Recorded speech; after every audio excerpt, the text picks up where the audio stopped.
Minutos na tribuna. Senhor presidente, senhoras e senhores parlamentares, a história não está escrita, ela não segue roteiros fatídicos. A história é escrita diariamente por nós, os homens e as mulheres, mediante nossas ações e decisões.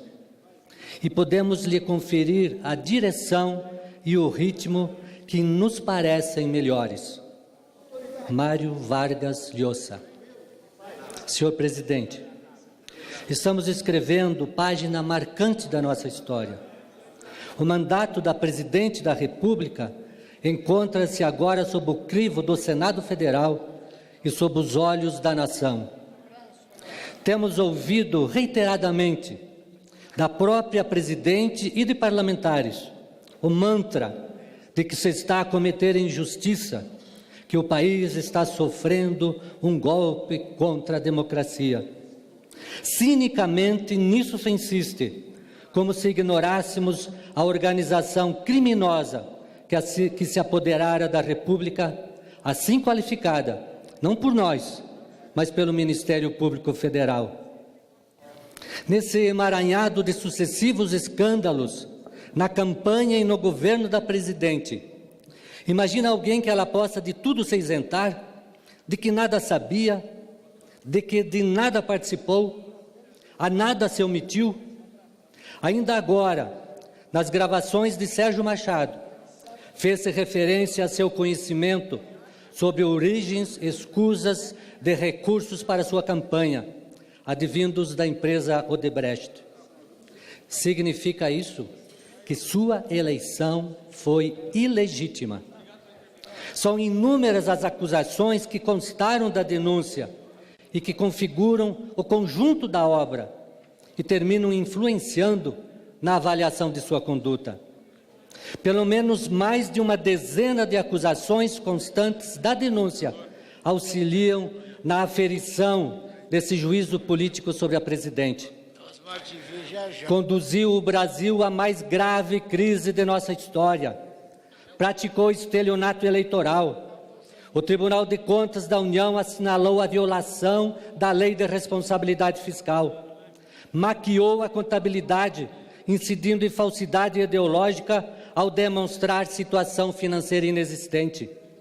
Foi corresponsável pela aquisição da refinaria Passadina, com prejuízo de 700 milhões de reais. Empreiteiros escolhidos em irreais licitações drenaram propinas mascaradas de doações lícitas. Segundo o doleiro Alberto Youssef, a Presidente tinha ciência dos desvios na Petrobras. Reverenciava os presos José Dirceu, João Vacari e Nestor Severó em apologia a delinquentes. Impôs sigilo sobre os financiamentos do Banco BNDES a Cuba e Angola. Mantinha operadores de propina na administração.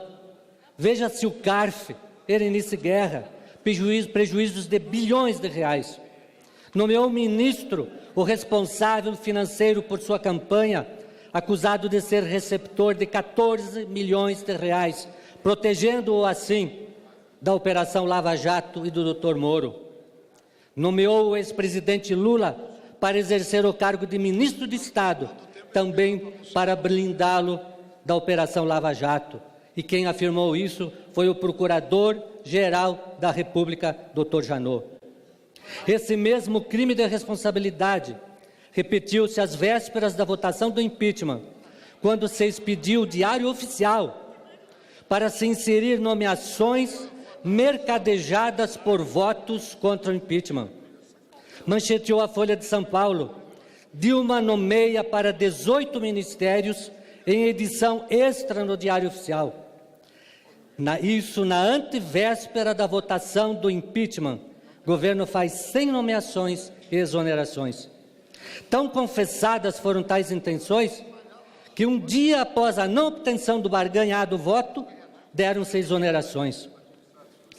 Sob que critério, senão o do balcão de negócios estabelecido no hotel Tulip Garden, sob os auspícios de Lula? São, assim, muitos fatos inequivocamente incompatíveis com o princípio da moral administrativa e que autorizam o impeachment. Nos derradeiros dias que antecederam seu afastamento, os abusos se acentuaram.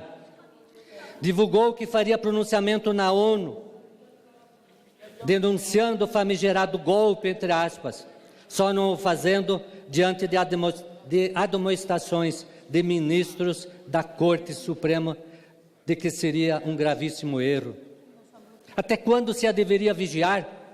A Suprema Magistrada do Brasil, difamando seu país, corresponde a mais do que crime de responsabilidade, é crime de lesa pátria. Em entrevista fora do país, concitou ao Mercosul e ao Unasul a que se imiscuíssem em ato que nossa Corte Maior reconhece como regular. Não é assim uma atitude indigna? Insistir em qualificar como golpe o que a Constituição prevê e que seu intérprete moro, o Supremo Tribunal Federal, afirma ser instrumento democrático, não corresponde à quebra de compromisso ou do compromisso jurado de defender e cumprir a Constituição? E isso não é crime de responsabilidade? Afirmar que a Câmara dos Deputados, ofendendo, portanto, a um poder constituído, praticou um golpe, não corresponde à conduta indigna? Quousque tandem, ex-presidente Dilma, abutere paciência nostra? É recorrente a lembrança de Cícero, mas é muito atual. Até quando, presidente, abusarás da nossa paciência, dizendo-se injustiçada? Não vês que a população tudo sabe, tudo acompanha? Acaso supões que esse mar de corrupção não está sendo levado em conta pelos congressistas como reflexo da insatisfação que campeia pelo país? Impeachment sem causa, sem crime? Mas o rosário é infindável. Os escândalos jorram aos borbotões. Já não são mais semanais nem diários. Surgem de hora em hora, tornando impossível seu acompanhamento. Consoante advertiu o historiador da USP, Marco Antônio Villa, a verdade é uma só, aspas, a presidente mente quando diz que não há crime, fecha aspas. Em editorial, a Folha de São Paulo, de 7 de abril, afirmou: o governo Dilma acabou. Está exaurido pela própria incompetência política, pelo incomparável desastre econômico que criou, pelo desvelamento de todo o sistema de corrupção que o PT instaurou no centro do poder. O país definha e a presidente e seu partido são responsáveis por isso. O PIB recua, a inflação corrói salários, o desemprego aumenta, o crédito diminui. Nenhum desses efeitos ocorreu sem que o dedo de Dilma estivesse entre as causas. Esse, senhoras e senhores, é o editorial da Folha de São Paulo. E prosseguiu: a justa punição de um governo que na incompetência, na arrogância e no delírio de seu próprio isolamento destruiu a economia, afundou-se na corrupção e escarneceu das instituições.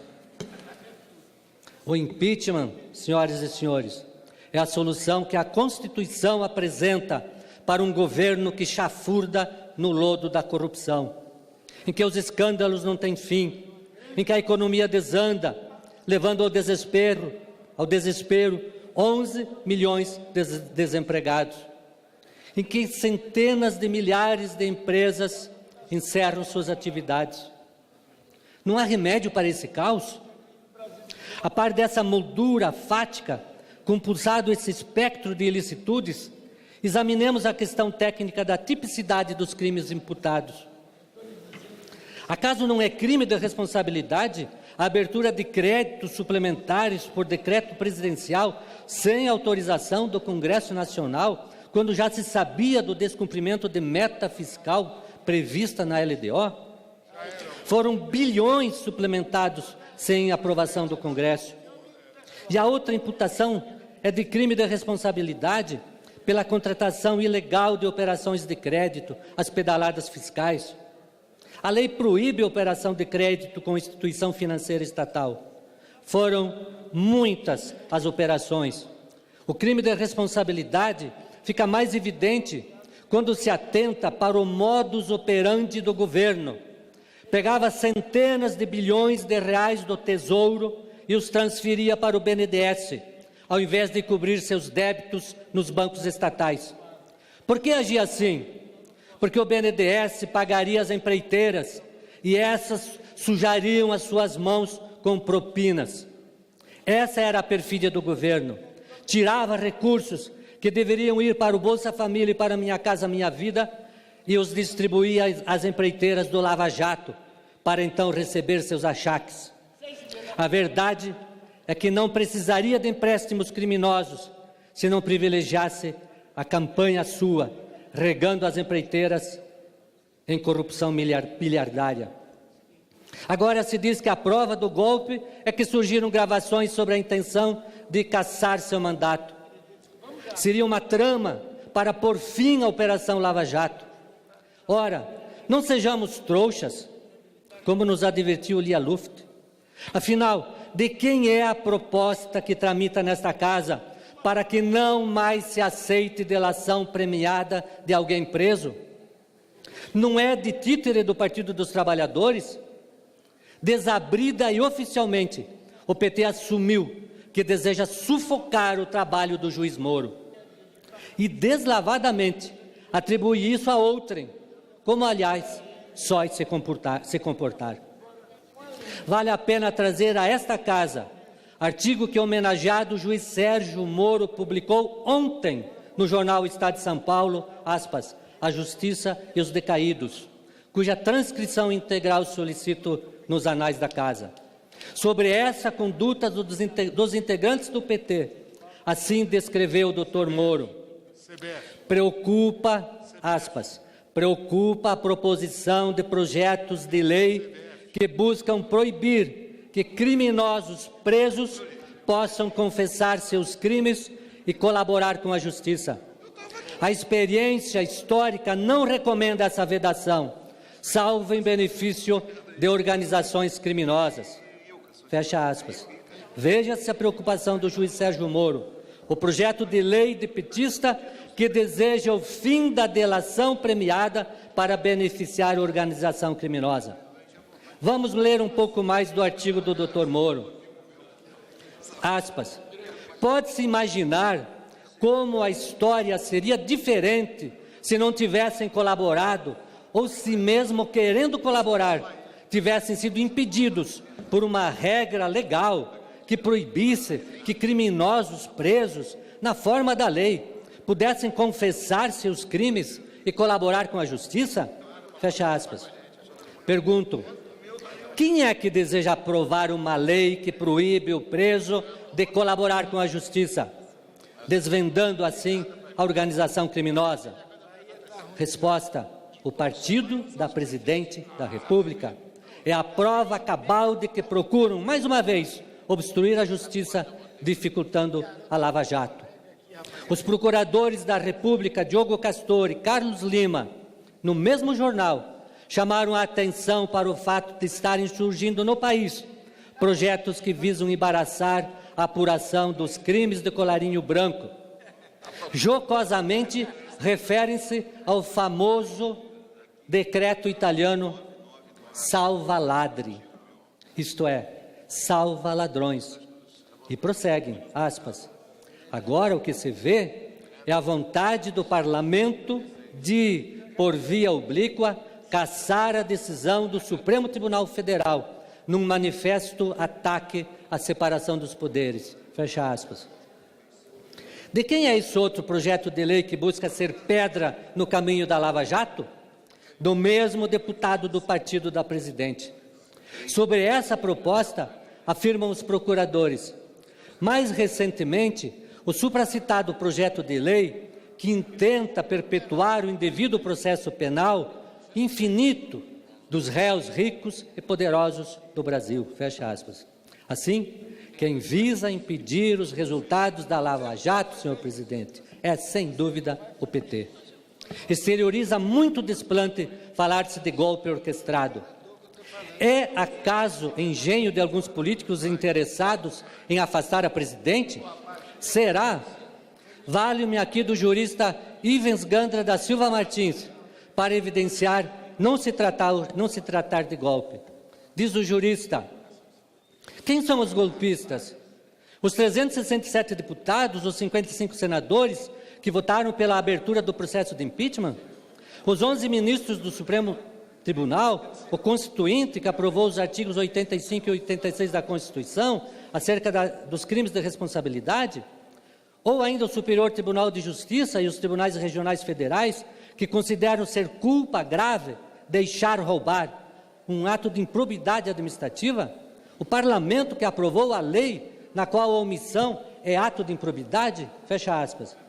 Na Folha de São Paulo de hoje, Delfim Neto, a propósito do mantra da presidente Dilma sobre o golpe, escreve, aspas, a narrativa de que está sofrendo um golpe é pura alucinação de cidadãos despreparados, de cidadãos desesperados com a possibilidade de perderem o poder. E diz Delfim, se isso for golpe, minha querida avó era um bonde elétrico. Fecha aspas. Solarmente assim, não se trata de golpe, senão de saída desesperada de um povo sofrido diante de uma herança maldita, que sacrificará anos do nosso labor. Por isso, desde o ano passado, o vice-presidente Michel Temer vinha falando da necessidade de unificar o país, virando as costas para o deletério maniqueísmo dos que nos dividem em senhores da verdade e mal-intencionados. Precisamos de um estadista que saiba negociar com todos os segmentos da sociedade. Alguém com a temperança que caracteriza o agora presidente Michel Temer. Alguém com experiência do tríplice exercício da presidência da Casa. Um presidente Michel que aglutine o que nos resta de esperança e energia. Um presidente Michel que, ao invés da arrogância, admita com humildade seus equívocos e os corrija com imediatidade, oferecendo-nos o alento da confiança. Um presidente Michel que nos assegure a absoluta intangibilidade da Operação Lava Jato, inovando timoradamente no combate à corrupção. Um presidente Michel que reafirma sua preocupação com os menos afortunados, assegurando-lhes a continuidade da proteção que os programas sociais lhes propiciam. Um presidente Michel que, como professor que é, nos transmite a certeza de que foi convocado para uma missão, iluminando-nos nesta senda escura em que nosso Brasil foi encalacrado. Um presidente Michel que, dentre tantas outras evidências, pelo que reconhecemos por seus familiares, por suas posses e, sobremodo, por suas campanhas eleitorais, um condottiere que transmite-nos a convicção de ser um bom e honesto cidadão nesse mare nostrum do mundo político. Afinal, quem comanda ao longo de 15 anos o maior partido político do Brasil, no estado mais rico e populoso da nação, certamente não colheria difíceis e apertados resultados eleitorais se valesse da exploração do prestígio, da força da política e dos recursos que a chefia partidária lhe oportunizavam. Se o desejasse e se não fosse blindado por essa resistência moral de princípios e valores que o exornam. Concluo, senhor presidente, clamando aos céus para que proteja nosso presidente, seu governo e nossa querida pátria, tirando-nos das trevas que nos assombram e conduza-nos para a avenida da prosperidade que tanto nossa prejudicada gente merece. Imagino que o deputado Raul pretenda uma parte com muito orgulho. Com muito prazer, deputado Osmar Serralho. É uma honra participar do seu discurso e comungar com as suas palavras. Você que é mestre também na área do